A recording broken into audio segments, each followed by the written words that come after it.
Hello दोस्तों, स्वागत है आपका मेरे टेक्निकल स्टडी चैनल पर। आज जैसा कि आपको पता है कि मैं आईटीआई इलेक्ट्रीशियन थ्योरी के प्रथम ईयर के फर्स्ट चैप्टर को हमने पढ़ा है अभी पिछले वीडियो में। तो आज इस वीडियो में हम कुछ ऑब्जेक्टिव टाइप क्वेश्चनों को समझेंगे। इनको मैं डीपली आपको समझाऊंगा जिससे कि आपको एक बार में ये क्लियर हो जाएं सभी क्वेश्चन। तो चलिए स्टार्ट करते हैं हम अपना ऑब्जेक्टिव क्वेश्चनों को पढ़ना। पहला हमारा क्वेश्चन है, किस राशि की इकाई या किस राशि की एक इकाई kWh भी होती है। तो दोस्तों इसके चार ऑप्शन हैं, ऊर्जा, पावर, समय, आवेश।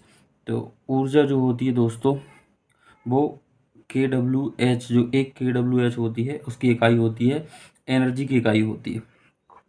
पावर जो होती है वो शक्ति की इकाई होती है। समय जो होता है वो सेकंड होती है इसकी इकाई, और आवेश जो होती है इसकी कूलाम होती है। तो ये चार ऑप्शन में हमारा किसी राशि की एक इकाई जो kWh भी होती है वो ऊर्जा होगा। दूसरा जो क्वेश्चन है हमारा, निम्न में से कौन सा चिन्ह अनिवार्य चिन्ह है। विद्युत झटके की आशंका, हेड प्रोटेक्शन करना, संचारक तत्व, धूम्रपान निषेध। तो दोस्तों विद्युत झटके की आशंका, यह जो चिन्ह है यह सूचनात्मक चिन्ह हो सकता है, जिससे हमें सूचना मिल सकती है कि यहाँ पर विद्युत का झटका लग सकता है। हेड प्रोटेक्शन करना, ये हमारे लिए अनिवार्य चिन्ह हो सकता है, अनिवार्य चिन्ह है, क्योंकि हमें ये सूचित कर रहा है कि हम जब वर्क कर रहे हैं तो हम अपने हेड को प्रोटेक्ट करें या सिर की सुरक्षा करें। संचारक तत्व और धूम्रपान निषेध, यह निषेधात्मक चिन्ह के अंतर्गत आता है। तो जो हमारा जो अनिवार्य चिन्ह होगा वो हेड प्रोटेक्शन करना ही हमारा अनिवार्य चिन्ह होगा। तो ऑप्शन बी जो होगा वो इसके लिए सही होगा। उसके बाद तीसरा जो क्वेश्चन है, विद्युत से लगी आग को कैसे बुझाना चाहिए। विद्युत से जो आग लगती है उसको कैसे बुझाना चाहिए। तो CO2 से, पानी से, हेलोन से, ड्राई पाउडर से। दोस्तों पानी से तो हम विद्युत से लगी आग को नहीं बुझा सकते। हेलोन जो है ये ऑप्शन हो सकता है, इससे हम उसको बुझा सकते हैं। तो विद्युत से जो आग लगती है उसको हम हेलोन से बुझा सकते हैं। तो ये वाला जो ऑप्शन होगा हमारा ये सही होगा। उसके बाद है चौथा ऑप्शन, किस प्रकार के अग्निशमन का विद्युत से लगी आग पर प्रयोग नहीं करना चाहिए। अभी हमने देखा कि विद्युत से लगी आग को बुझाना चाहिए। किस प्रकार के अग्निशमन का विद्युत से लगी आग पर प्रयोग नहीं करना चाहिए। तो प्रयोग नहीं करना चाहिए उसके लिए ऑप्शन है हेलोन अग्निशमन, CTC अग्निशमन। हेलोन का भी कर सकते हैं, CTC अग्निशमन का भी कर सकते हैं। फोम टाइप जो होता है इसका प्रयोग नहीं किया जाता, जो विद्युत से लगी आग होती है उन पर। और ड्राई पाउडर टाइप जो होता है उसका भी प्रयोग किया जा सकता है। तो फोम टाइप जो होता है जिसमें पानी के साथ फुहारे निकलते हैं, इसका प्रयोग नहीं किया जा सकता। तो ऑप्शन सी हमारा सही होगा। उसके बाद पांचवा देखते हैं, कौन सा सुरक्षा चिन्ह दर्शाता है कि अमुक चीज़ को किया जाना चाहिए। दोस्तों इसमें जो हमें जो विकल्प में जो कुछ चिन्ह दिए गए हैं उन चिन्हों में से ऐसा कौन सा चिन्ह है जो हमें दर्शाएगा कि ये चीज़ करना चाहिए। तो पहला ऑप्शन है निषेध चिन्ह, ये हमें दर्शाता है कि यह नहीं करना चाहिए। अनिवार्य चिन्ह, यह दर्शाता है कि हमें ये सब करना चाहिए। चेतावनी चिन्ह, यह हमें आभास कराता है कि यह चीज़ नहीं करना चाहिए। और सूचनात्मक चिन्ह होते हैं वो हमें सूचना देते हैं कि इस कार्य को करना चाहिए या नहीं करना चाहिए। तो जो चीज़ का अमुक चीज़ को किया जाना चाहिए तो इसके लिए अनिवार्य चिन्ह जो होते हैं वो हमें इस चीज़ का संकेत देते हैं। जब पीड़ित व्यक्ति का मुख ना खुला हो तो कौन सी विधि से कृत्रिम श्वास देना चाहिए। जब पीड़ित का मुख, अगर उसके जबड़े बंद गए हैं, मुख नहीं खुल रहा है, तो कौन सी विधि से कृत्रिम श्वास देना चाहिए। शेफर विधि से, सिल्वेस्टर विधि से, नेल्सन विधि से, मुंह से नाक की विधि।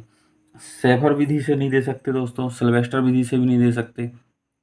शेफर विधि का उपयोग तब किया जाता है जब पीठ पर छाले पड़ जाते हैं। सिल्वेस्टर विधि का तब प्रयोग किया जाता है जब सीने पर घाव या छाले होते हैं।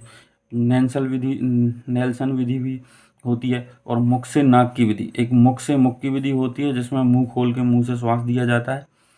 तो अगर मुंह नहीं खुला है, जबड़े बंद हैं, तो मुख से नाक की जो विधि होगी उसके अंतर्गत हम पीड़ित को श्वास दे सकते हैं। उसके बाद दोस्तों, 1 पिकोफैरड पीएफ के बराबर होता है। 1 पिकोफैरड के बराबर 10⁻⁻12 माइक्रोफैरड, 10⁻⁻9 माइक्रोफैरड, 10⁻⁻6 माइक्रोफैरड या 10⁻⁻3 माइक्रोफैरड। तो ये 4 जो ऑप्शन हैं, इनमें से 1 पिकोफैरड बराबर होता है दोस्तों 10⁻⁻6 माइक्रोफैरड। 8वां क्वेश्चन देखते हैं। घरेलू कनेक्शन में के सब सर्किट के इलेक्ट्रिकल शॉर्ट होने पर, जो हमारे घरों में जो सर्किट होती है, या जो हमारे घरों में जो फिटिंग की जाती है, तो उसमें एक सर्किट होती है। उस सर्किट में अगर इलेक्ट्रिकल फॉल्ट होता है, या उस फॉल्ट होने के बाद जो आग लगती है, उसे कैसे बुझाना चाहिए, या उसमें पर क्या करना चाहिए। आग बुझाने पर पानी फेंकना चाहिए, ये तो गलत है दोस्तों। Power supply main switch off कर देना चाहिए। पावर हाउस सूचना देने जाना चाहिए, ये भी देंगे जब तक तो पूरा घर ही जल जाएगा। कुछ भी नहीं करना चाहिए। तो हमारा जो इसका ऑप्शन सही होगा वो पावर सप्लाई मेन स्विच से ऑफ कर देना चाहिए। अगर ऐसा शॉर्ट सर्किट होकर फॉल्ट होता है, स्पार्किंग होती है, आग लगती है, तो हमें तुरंत जो पावर सप्लाई का जो मेन स्विच होता है उसको ऑफ कर देना चाहिए। उसके बाद नेक्स्ट है, विद्युत से पीड़ित व्यक्ति को कैसे या किससे पृथक करना चाहिए। अगर कोई व्यक्ति विद्युत के संपर्क में आ चुका है, उसे हम किस प्रकार से पृथक कर सकते हैं। लोहे की छड़ से। लोहे की छड़ से करेंगे तो हम भी उसके साथ चिपक जाएंगे।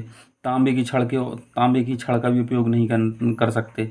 लकड़ी की जो छड़ होती है उसका कर सकते हैं, और एल्यूमिनियम की छड़ का भी नहीं कर सकते। एक दुर्घटना है। दुर्घटना है, ऑप्शन है इसके लिए गैर योजनाबद्ध घटना। ये भी हो सकती है एक दुर्घटना, क्योंकि योजना अगर आपकी सही नहीं है तो आपके साथ घटना घट सकती है। दुर्भाग्यपूर्ण घटना तो होती है। अवांछनीय घटना भी होती है।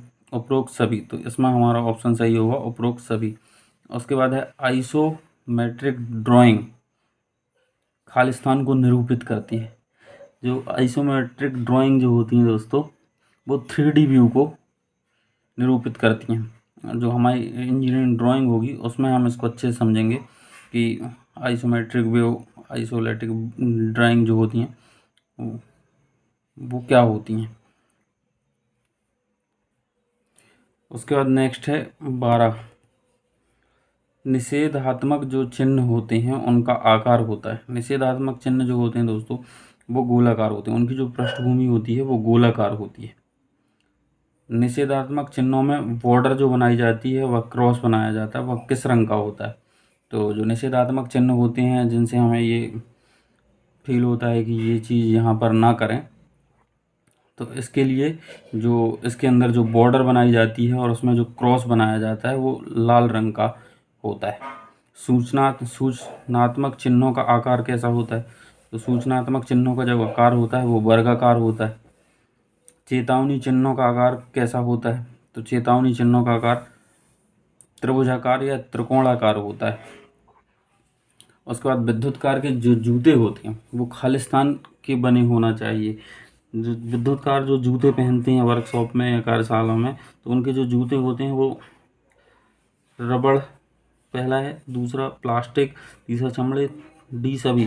तो दोस्तों प्लास्टिक के पहनेंगे तो प्लास्टिक के जूते नहीं पहन सकते, चमड़े के भी नहीं पहन सकते, रबड़ के पहनते हैं।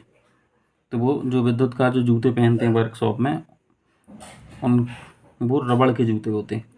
तो इसमें हमारा रबड़ जो होगा वो ऑप्शन सही होगा। निम्न में से कौन से सुरक्षा उपकरण पीपीई की श्रेणी में आते हैं। पीपीई जो होता है यह एक किट होती है जिससे हम स्वयं की सुरक्षा करते हैं। तो उसके अंतर्गत बहुत सारी चीज़ें आती हैं, जैसे चश्मा, दस्ताने, सुरक्षा पेटी, ये सभी। तो इसमें हमारा जो ऑप्शन सही होगा वो ये सभी, ये जो सुरक्षा पेटी हो गया, दस्ताने, चश्मा, ये सब पीपी किट के अंतर्गत आते हैं। उसके बाद दोस्तों 18वें नंबर का हमारा क्वेश्चन है, वैद्युतिक सप्लाई खालिस्तान प्रकार की होती है। वैद्युतिक सप्लाई जो होती है दोस्तों, उसका ऑप्शन है पहला AC, TC, A या B दोनों, इनमें से कोई नहीं। तो वैद्युतिक सप्लाई जो होती है दोस्तों, वो AC प्रकार की होती है। सुरक्षा की दृष्टि से फ्यूज सदैव संयोजित करना चाहिए। सुरक्षा की दृष्टि से जो फ्यूज होता है वो सदैव संयोजित करना चाहिए। फ्यूज सदैव संयोजित हमको करना चाहिए। उसके अंतर्गत हमारा पहला है न्यूट्रल तार में, अर्थिंग तार में, फेज तार में, इनमें से कोई नहीं। दोस्तों न्यूट्रल तार में हमें नहीं करना चाहिए, अर्थिंग तार में भी, क्योंकि अर्थ तो हम करते हैं, तो अर्थिंग तार में फ्यूज नहीं लगाना चाहिए। फेज तार जो होता है, इसमें जो करंट का फ्लो होता है वो ज़्यादा होता है, और इसमें हमें फेज तार में जो फ्यूज होता है उसको फेज तार में संयोजित करना चाहिए। 20 नंबर का जो है, फ्यूज तार को सुरक्षा की दृष्टि से बदलते समय क्या करना चाहिए। अगर हमारे घर में जो फ्यूज होता है उसको अगर हमें बदलना है, जैसे टूट गया या जल गया फ्यूज, तो उसको हमें बदलना पड़ेगा। तो सुरक्षा की दृष्टि से देखते हुए अगर हम उसको बदलेंगे तो उसके लिए ऑप्शन है उपकरण का स्विच ऑफ करना, उपकरण का जो स्विच ऑफ करना, उपकरण की इनपुट सप्लाई बंद करना, मेन स्विच ऑफ करना, मेन स्विच ऑन करना। उपकरण का अगर स्विच ऑफ करेंगे तो सिर्फ इससे उपकरण तक जो आने वाली सप्लाई है वही बंद होगी। उपकरण की इनपुट सप्लाई बोर्ड से, अगर हम उपकरण की जो बोर्ड में जो कटआउट लगे होते हैं उनसे अगर निकालते हैं तो इससे बोर्ड से जो हमारे उपकरण में इनपुट सप्लाई आ रही वह बंद होगी। मेन स्विच को ऑफ करना पड़ेगा, इससे मेन स्विच को ऑफ करेंगे तो इससे जो पूरी सप्लाई है मेन स्विच के बाद की वो बंद हो जाएगी। और मेन स्विच ऑन करना, ये तो दोस्तों ऑप्शन गलत है, क्योंकि अगर मेन स्विच ऑन करेंगे तो फिर हमें फ्यूज तार नहीं बदल सकते। तो हमारा सही ऑप्शन होगा मेन स्विच ऑफ करना। कार्यशाला में असुरक्षित पहनावे के अंतर्गत क्या आता है। अगर हम किसी वर्कशॉप पर या कार्यशाला पर कार्य कर रहे हैं तो उसके अंतर्गत जो हमारे पहनने के कपड़े होते हैं वह सुरक्षित पहनावे के अंतर्गत जो होते हैं वो टाइट कपड़े होते हैं। और इसमें पूछा गया है कि कार्यशाला में असुरक्षित पहनावे के अंतर्गत क्या आता है।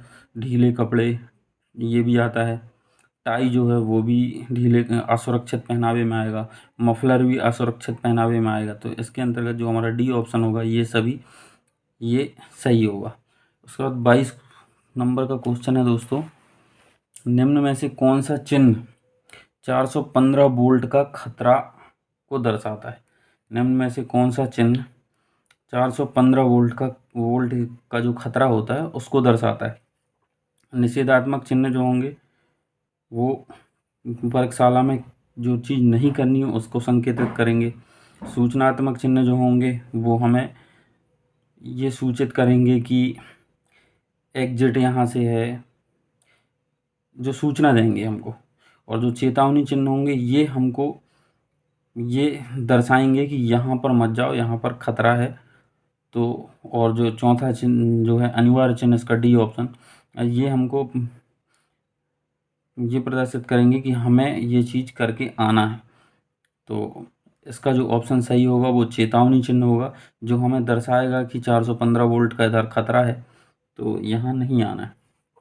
उसके बाद चेतावनी चिन्हों की जो पृष्ठभूमि होती है वो किस रंग की होती है। तो जो चेतावनी चिन्हों की जो पृष्ठभूमि होती है दोस्तों वो पीले रंग की होती है।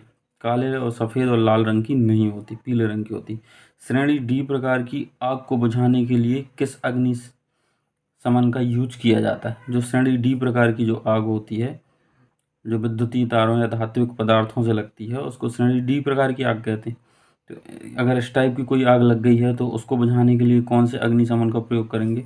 तो जलयुक्त अग्निशमन का प्रयोग तो ए श्रेणी की आग बुझाने के लिए किया जाता है। CO2 अग्निशमन और फोम टाइप का बी श्रेणी की आग बुझाने के लिए किया जाता है।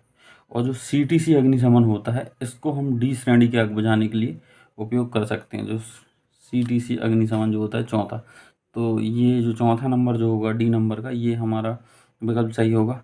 तो दोस्तों नेक्स्ट वीडियो जो होगा उसमें हम चैप्टर 2 को पढ़ेंगे। और अगर आपको ये वीडियो अच्छा लगा हो तो उसको लाइक करें, शेयर करें और चैनल को सब्सक्राइब करें।